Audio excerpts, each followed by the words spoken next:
जैसे अब एक बहुत बड़ी बात आ रही है कि हमारी सेकंड लाइन क्यों नहीं बनी, है ना, कि मतलब हम वही वही जो लाइन थी जो उसके बाद देवराम भाई और जो लोग मतलब बंसाराम काका या जो हमारा मूल बुनियादी समूह था, उस समूह के आगे वाली पीढ़ी का क्या हुआ, है ना।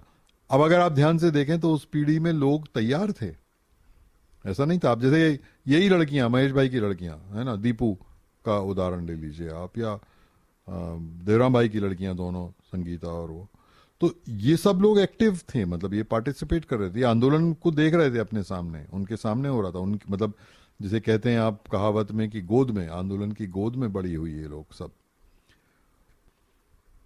फिर ये संगीता और ये सपना, ये लोग जो हैं ये बेचैन थी, ये भी कुछ करती थी, और ये भी बड़ी लड़कियां थी, बहुत समझदार थी, बहुत इंटेलिजेंट थी, शार्प लड़कियां हैं दोनों, वो बहुत सारे कर सकती थी। बाकी ये लोग मुकेश जाट हैं या जो भी लड़के उस समय के जो उनकी पीढ़ी के बाद वाले थे, वो इन सब चीज़ों में शामिल हो सकते थे, इतिहास के बारे में कर सकते थे।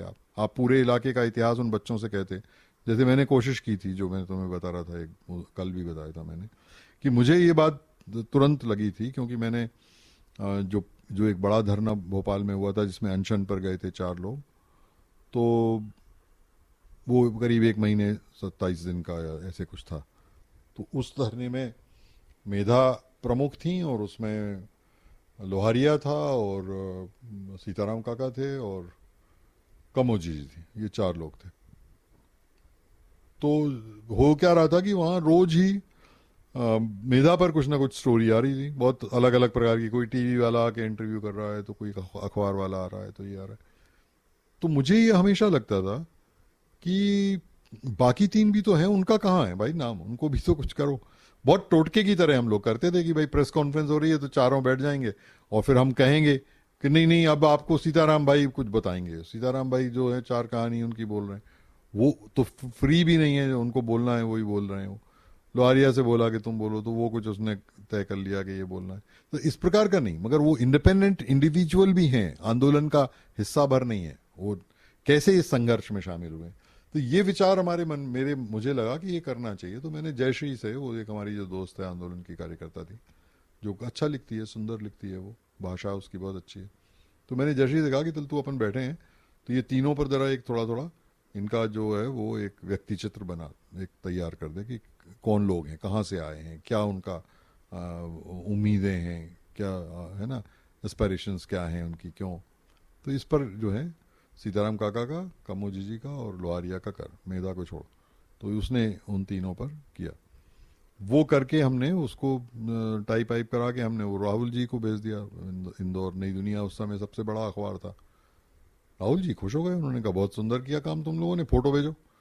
तो हमने इनका फोटो निकलवा के भिजवा दिया उनको। तो उसको बहुत इज्जत के साथ उन्होंने छापा कि आंदोलन के कुछ और तरह के कार्यकर्ता। इससे मुझे बहुत लगी कि यार इन लोगों का क्या होगा, मतलब हम जब इन आंदोलन का इतिहास लिखेंगे तो उस आंदोलन के इतिहास में तो राकेश दीवान, मेधा पाटकर, नंदिनी ओझा, सिल्वी पालेत, आलोक अग्रवाल, अरुंधति दुरू, इस प्रकार के लोग ही आने वाले हैं। ये जो हजारों हजार लोग हैं, इनका क्या है, मतलब जो जो उसकी जमीन है, जो असल में तो वही आंदोलन है हमारा, तो उसमें कंट्रीब्यूशन उनके हिसाब से कुछ है ही नहीं, और इस लिहाज से भी नहीं है कि हमारा तो भविष्य तय है। जो मैं उस समय बहुत बार कहा करता था कि भाई मेधा पाटकर कलेक्टर नहीं बनने वाली, ये बात आप समझ लीजिए। मेधा पाटकर जो खानोलकर परिवार में पैदा हुई, जो ट्रेड यूनियन करते थे, जो राष्ट्र सेवा दल की कार्यकर्ता की बेटी हैं, जो मधु दंडवते और प्रमिला दंडवते और मधु लिमय और प्रमिला लिमय के गोद में खेली हैं, उनको कलेक्टर बनते हुए नहीं देख सकते आप। वो जो होना था उनको, वो यही होना था जो अभी वो हैं। उनका कोई और विकल्प ही नहीं था कि और कोई काम वो करती, यही करती वो।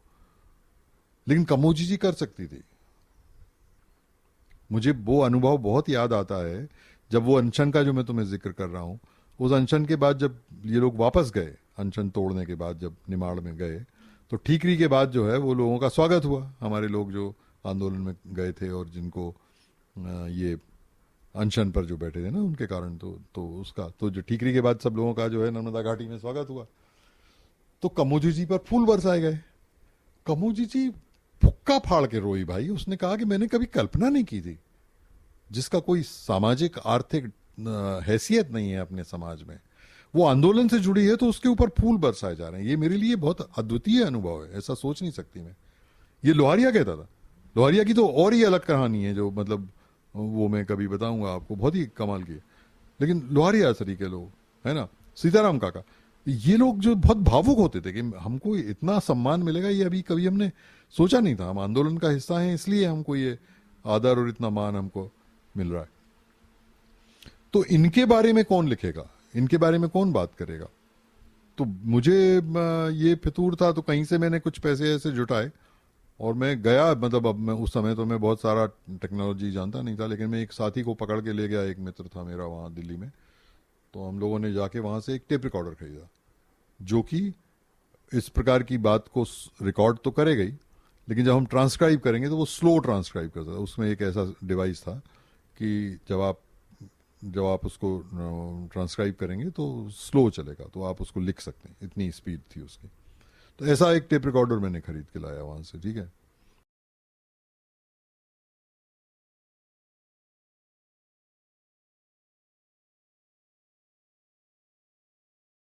और फिर वो खरीद के मैंने यहाँ वहाँ किया, फिर मैंने रहमत को दिया। रहमत से निवेदन किया मैंने कि तुम जो है, क्योंकि तुम यहीं रहते हो, तो तुम मेरे लिए ये काम करो। और मैंने आंदोलन के लोगों से कहा, सबसे कहा, मैंने देवराम भाई से कहा, मैंने पुंजिया भाई से कहा, जो भी मतलब वहाँ मुझे मिला, जिनको थोड़ा बहुत भी लिखना पड़ना, मैंने कहा तुम अपने अनुभव लिखो यार, तुम तो एक एक कागज पे हमको लिख के दे दो, बस दो दो कागज पे दिए भी। यानी ये प्रोसेस शुरू हुई थी, कुछ 4-5 लोगों ने कागज पे हमको लिख के भी दिया था। जो तो वो बिल्कुल पहला ड्राफ्ट था, इसलिए उसमें कहानी वो थी जो आरोपित कहानी थी, जो उनकी कहानी थी उसको उन्होंने नहीं निकाला, लेकिन उसमें और तरह की चीजें लिखी, लेकिन लिखी उन्होंने। मतलब ये था। हमारे लिए मुश्किल था कि हम उसमें लग जाएं पूरे समय आंदोलन के, क्योंकि उस समय तो दूसरे प्रकार की चीजें हो रही थी। तो मैं नहीं कर पाया। जैसे मुझे एक बहुत आकर्षित करता था, पता नहीं तुमको याद है कि नहीं, गुमान नाम का एक लड़का था जिसने बहुत दिन तक ऑफिस संभाला था। गुमान का क्या हुआ था कि जो पहली यात्रा जिसका मैं तुम्हें जिक्र कर रहा था, जो केवड़िया से राजघाट तक हुई थी, उस यात्रा में उसके गांव के बगल से वो यात्रा निकली थी, है ना। गुमान जो था वो पैरों से वो था, पोलियो था उसका, तो वो साइकिल पे चलता था, ट्राई साइकिल जो थी उसके पास, उस पर चलता था। तो उसने देखा कि ये जा रहे हैं तो चलो इनके पीछे, तो वो अपना वो ट्राई साइकिल लेके उसने पीछे पीछे वो उनके चला, तो आ गया, यहाँ पर आ गया, अपना निसरपुर पहुंच गए, फिर बड़वानी आ गए। और उसको कुछ ये सब समझ नहीं आता था कि काय का आंदोलन क्या है। तो फिर थोड़ा उसने समझने की कोशिश की कि क्या चलते हैं, कैसे करते हैं, क्यों आंदोलन में क्या हो रहा है वगैरह, ये सब। और करते करते वो आंदोलन में फिर इतना ज़्यादा शामिल हुआ कि वो उसने दफ्तर संभाला, इतना दफ्तर संभाला कि वो भूल गया अपने शारीरिक कमजोरी को। मतलब उसका कोई उसने महत्व नहीं। मतलब मुझे एक घटना बहुत याद आती है जो मुझे बहुत भावुक भी करती है, कि आंदोलन का कुछ कार्यक्रम था जिसके लिए पोस्टर बांटने थे, जगह जगह पहुंचाने थे। तो पोस्टर बांटने पहुंचाने का काम हुआ, तो उन्होंने कहा कि किसी को लगाओ इसमें जो अलग अलग जगह जाके दे के आए भाई, तो वहां से बात फैलेगी, ऐसा कुछ करने के लिए। तो सबको छोड़ के गुमान भाई ने कहा कि मैं जाऊंगा। लड़ने लगा वो कि तुम लोग साले ये करते हो, मैं जाऊंगा। तो गुमान भाई गए। अब गुमान भाई पोस्टर लेके बस में बैठ करके भोपाल आए और वहां से होशंगाबाद आए। हमारे घर आना था उनको, ठीक है। ठंड के समय सवेरे 5 बजे 4 बजे पहुंची। हमारे घर आए तो उनसे कुंडी तक हाथ नहीं जाता था, सब सो रहे थे। ये वहां बैठा रहा। फिर उसको लगा कि यार ये तो ठीक नहीं है, चलो अब फिर से बस स्टैंड चलते हैं। तो वापस पट्टा जो है वो बस स्टैंड पहुंचा। बस स्टैंड में आग आग जला के लोग बैठे थे, तो वहां बैठा रहा, चाय वाय पीता रहा। फिर थोड़ा सवेरा हुआ, फिर किसी ने मिल गया होगा कोई पहचान वहचान वाला, तो उसने उसको साइकिल वाइकिल में बिठा के और हमारे घर पहुंचा दिया। लेकिन ऐसा जीवट का लड़का, है ना। तो मैंने कहा ये बहुत अच्छी स्टोरी है, इस पर लिखना चाहिए अपने को, कि गुमान कैसे आ गया। गुमान से हमने पूछा भी, बल्कि हमने तो बात भी की उससे। फिर गुमान तो आपको अगर याद हो तो बाद में तो वो फिर स्कूल में गया था, उसने जलसिंधी के स्कूल में शिक्षक की भूमिका निभाई। बहुत दिन तक वो वहीं रहा, वहीं उसने पढ़ाया भी, गुमान भाई ने। तो ऐसे बहुत सारे। दीपक था, दीपक जो है उसका एक पैर पोलियो वाला था, उसने दफ्तर संभाला बहुत साल तक। आशीष, रहमत, ये लोग कैसे आए? ये भी इसी प्रकार से आए। ये भी मतलब रहमत आशीष जो है वो तो स्कूल में पढ़ते थे, बच्चे थे। इसकी लिखाई बहुत अच्छी थी रहमत की। उसका लिखना बहुत सुंदर था। तो रहमत से कहा कि तू जो है नारे लिख। तो रहमत भाई साहब जो हैं इसमें लग गए, साइकिल पे अपना तेल रंग लेकर के जाते थे, बड़वानी में लिखना है, यहाँ लिखना है, वहाँ लिखना है। मतलब इतना सुंदर लिखता था वो कि फिरकुआ का जो आंदोलन हुआ था उसके जो नारे उसने लिखे थे पूरे फिरकुआ की यात्रा के, वो नारे कई कई कई दिन, मतलब सालों वो लगे रहे वो दीवार पर। अगर तुम्हें याद हो तो बल खड़गा अपना ये जो बड़वानी का जो वो है ना राजघाट, तो राजघाट के सामने चिखलदा की दीवार पर, उसके गांव के राजघाट की दीवार पर नहीं, सामने चिखलदा का जो है ना दीवार थी जो सामने, उस सामने की दीवार पर नर्मदा आंदोलन जीते डूबेंगे पर हटेंगे नहीं वगैरह ऐसे नारे बड़े बड़े अक्षरों में लिखे थे उसने। तो रहमत बाबू का ये काम था। और रहमत बाबू, हाँ राजघाट पे भी लिखा था, तुम सही कह रही हो, राजघाट की दीवार पे भी खूब लिखा था। तो वो उसकी बड़ी काबिलियत थी। तो उसको पकड़ा कि चल अच्छा ये काम तो सही है यार, इसको इसको रखो। तो इस तरह से फिर धीरे धीरे करके वो आंदोलन के कामों में इन्वॉल्व हो गए। दोनों इन्वॉल्व हो गए, दोनों बड़े पक्के दोस्त थे, यारबाश थे। तो साथ रहे, साथ में रहे, धीरे धीरे कुछ कुछ काम लिए। और फिर एक स्थिति ऐसी बन गई कि वो सबसे सीनियर कार्यकर्ता है। मतलब आज की तारीख में भी नर्मदा पर अगर आपको बात करनी है तो रहमत ही है, और कोई बचा नहीं वहाँ पर बड़वानी में। इतना मतलब उसने गंभीरतापूर्वक उन चीज़ों को देखा, मुद्दों को देखा, समझने की कोशिश की, लोगों के पास गया, लड़ाई में शामिल हुआ, है ना, आशीष और रहमत दोनों ही। तो ये इनकी कहानी कौन लिखेगा, रहमत की कहानी कौन लिखेगा भाई? तो ये हमको बहुत लगता था कि ये काम हमको करना चाहिए। और इसमें हमारे कुछ मित्र शामिल भी थे, जैसे एक राजीव ध्यानी है, अगर आप लोग परिचित हों तो। वो एक में बीच में कुछ साल कुछ महीने के लिए वो आया था डूब क्षेत्र में, नर्मदा में। वो लखनऊ का लड़का है, वो आलोक को जानता है, आलोक के कारण ही वो आया था एक्चुअली। तो उससे मैंने कहा, तो उसने कहा ठीक है मैं लिखता हूँ। तो उसने पहले सिल्वी और अरुंधति या किसी के ऊपर, एक दो लोगों पर उसने कुछ लिखा था, एक कैरिकेचर कुछ बनाया था। तो ये जो बहुत बड़ी लाइन है और जो बहुत ताकत है, तुम कल्पना करो देवराम भाई, उन्होंने सारा जीवन ही दे दिया ना। मतलब हमारा जीवन देना तो कोई मतलब का ही नहीं है, कि उनके तो जीवन में कुछ है ही नहीं अभी आंदोलन के अलावा, कुछ नहीं है। 24 घंटे वो आंदोलन में शामिल है। उनकी कहानी कौन लिखेगा? देवराम भाई की, है ना। और छोटे किसान है, कोई बड़े भारी संपत्तिवान और कोई पपीता पैदा करने वाले नहीं है, सामान्य किसान है, बहुत छोटे मामूली किसान। लेकिन वो किसानी भी छोड़ दी उन्होंने और लग गए। ऐसे बहुत सारे लोग, मतलब मैं तो नाम आया तो मैंने देवराम भाई का नाम लिया, लेकिन ऐसे ढेरों लोग हैं जिनने अपना सर्वस्व निछावर किया आंदोलन में। उनकी कहानी कौन लिखेगा? तो ये हमारे युवाओं के लिए ये बहुत बहुत ही आकर्षक प्रोजेक्ट हो सकता था। ये सब उनके जाने पहचाने लोग हैं, उनके अगल बगल के लोग हैं। थोड़ी उनकी आप एक ट्रेनिंग कर दीजिए, एक हफ्ता 15 दिन की, कि यार ये इस प्रकार के सवाल निकालने हैं अपने को, ये जानकारी निकालनी है, करो, बढ़िया रिकॉर्ड करो, टाइप करो, लिखो इस पर, इसको इसको डॉक्यूमेंट करो। ये बहुत बड़ी चीज़ है, जो बड़ा एक ऐतिहासिक काम हो रहा है इस दुनिया में। ये जो मैं चाहता था कि ये हो सके, लेकिन ये जो बहुत सारा, ये बहुत बड़ा भंडार है जो हमको लोगों का मिलेगा, जो अलग अलग तरह से, अलग अलग। महेश पटेल कैसे आए, क्या कर रहे थे वो, और जो लोग गुजर गए, उनकी बात, पुंजिया भाई गुजर गए, उनका जीवन कैसे था, वो कैसे इसमें आ गए, मनसाराम काका कैसे आ गए, ये सारे लोग कैसे उनके जीवन में बदलाव हुआ, क्या हुआ जिसने उनको एकदम एक दूसरी दुनिया में और उनने बहुत बड़ा ब्रॉडर संदर्भ देगा उनने। वो ये फिर छुट्टा पुट्टा नहीं रहा उनका कि हमारी ज़मीन और उसकी ज़मीन और हमारा घर और उसका घर, ऐसा नहीं। तो फिर पूरी पृथ्वी की बात कर रहे थे वो तो, कि कैसे होता है। और ये सियाराम काका वगैरह तो बड़े फिलोसोफर आदमी थे ना, वो तो कहानियाँ सुनाते थे तरह तरह की। तो वो कहानियों में उनके बड़े नीति वाक्य हुआ करते थे कि हाँ ये है। तो वो उनके सबके जो अनुभव, अब वो तो गुजर गए, अब वो है ही नहीं, तो वो कहानी भी ख़त्म हो गई। तो इनका डॉक्यूमेंट, इनका लिखा जाना, ये जो मेरे मन में बहुत था। और मेरे मन में इसलिए भी था, एक तो क्योंकि मेरे पृष्ठभूमि में एक लोकल हिस्ट्री का मेरा अपना एक्सपीरियंस रहा है बहुत। क्योंकि हम लोग जब विदुषा कारखाना में काम करते थे तो उस समय मध्य प्रदेश के उस समय बहुत ज़्यादा कुछ संगठन वंगठन नहीं थे, एनजीओ भी नहीं थे। तो ऐसे हम लोगों ने 3-4 मीटिंगें करी थी।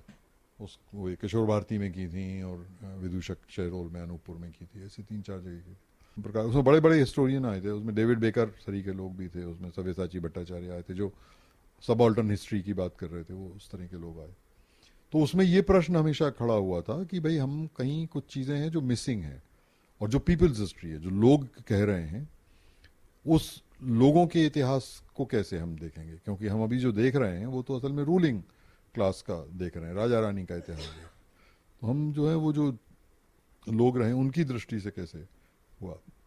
हम लोगों ने एक विदूषक कारखाना में एक प्रोजेक्ट तैयार किया था कि हम मजदूरों की नज़र से 100 साल का इतिहास, जो 100 साल का इसलिए क्योंकि इंडस्ट्रियलाइजेशन जो हुआ है बघेलखंड में, वहाँ जो रेलवे लाइन पहली बार आई और कोल माइंस की बात हुई, तो वो उससे शुरू किया था हमने कि उस पूरे को लेकर के हम बात करेंगे, और वो पीपल्स हिस्ट्री होगी, मतलब उन चीज़ों को ढूंढेंगे जो चीज़ें किताब में नहीं है।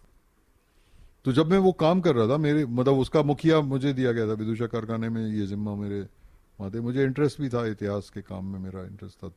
डिसिप्लिन उस तरह से तो मैं नहीं कहता, लेकिन बीए में मेरा इतिहास विषय भी था, मैं पढ़ता था, बहुत रुचि थी मेरी।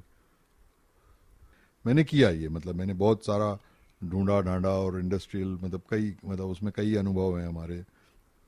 सोचो कि मैं, एक हमारे दोस्त हैं जो कि उन दिनों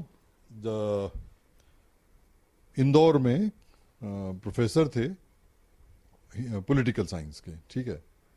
तो हमने उनको ये निवेदन किया था कि यार हमारा ये जो सेंट्रल इंडिया में एक बहुत यूनिक फिनोमेना हो रहा है ना, नर्मदा बचाओ आंदोलन की तरह से, तो उसको हम डॉक्यूमेंट करना चाहते हैं, हमारे पास कोई विकल्प नहीं है। तो तुम्हारे पास बहुत सारे स्टूडेंट आते हैं पॉलिटिकल साइंस वाले जो भी हैं, उनमें से पीएचडी के लिए तुम लगा दो हमारे साथ। तो वो जो है वो अपने जो भी वो करें, पीएचडी जैसे भी करें वो करें, लेकिन हमको थोड़ा डॉक्यूमेंट उसमें मिलेगा, हमको थोड़ा मालूम पड़ेगा कि किस धारा में ये हुआ। तो उसने कहा यार राकेश भाई ये तो आपने कमाल की बात कर दी, क्योंकि हमको तो विषय ढूंढने पड़ते हैं पीएचडी कराने के लिए, ये तो बहुत ही सुंदर चीज़ है और सही है ये आपका कहना। तो उन्होंने हमको एक लड़की भेजी कि तुम जाओ और तुम पीएचडी करो और इसी विषय पर करो, और यही तुम्हारे गाइड हैं ये भाई साहब, इनसे बात करना तुम। तो वो आ गई। लेकिन जैसा अभी पीढ़ी का है, जो हमारी अर्बन पीढ़ी है, कि उसको तो ज़्यादा इंटरेस्ट पीएचडी में था, उसको नर्मदा आंदोलन और डॉक्यूमेंटेशन वगैरह में नहीं था। तो जिस तरह से फर्जी तरीकों से उन्होंने पीएचडी लेनी थी वो ले ली। वो उन्होंने किसी को कुछ भी अपना एक लेख दे दिया, किसी को कुछ दे दिया, आधा घंटे जो है वो किसी एक संगठन में रह के आ गई, 2 घंटे किसी दूसरे संगठन में, एक दिन कहीं और बिताया, उसके आधार पर उन्होंने पूरा पीएचडी कर लिया, वो डॉक्टर हो गई।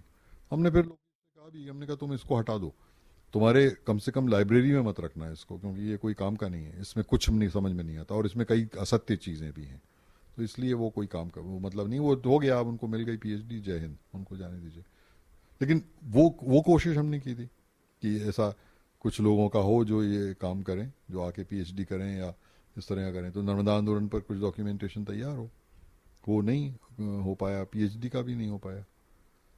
तो ये एक बहुत हमारे मेरे लिए कम से कम बहुत ही एक मिसिंग वो चीज़ रही है कि ये जो मैं चाहता था कि ये हो सके, कर सकें जिसको लेकर के, वो नहीं हो पाया। मतलब जो हम लोग अपनी स्मृति में जो भी करते रहे वो तो अलग बात है, लेकिन ये जो बहुत सारा, ये बहुत बड़ा भंडार है जो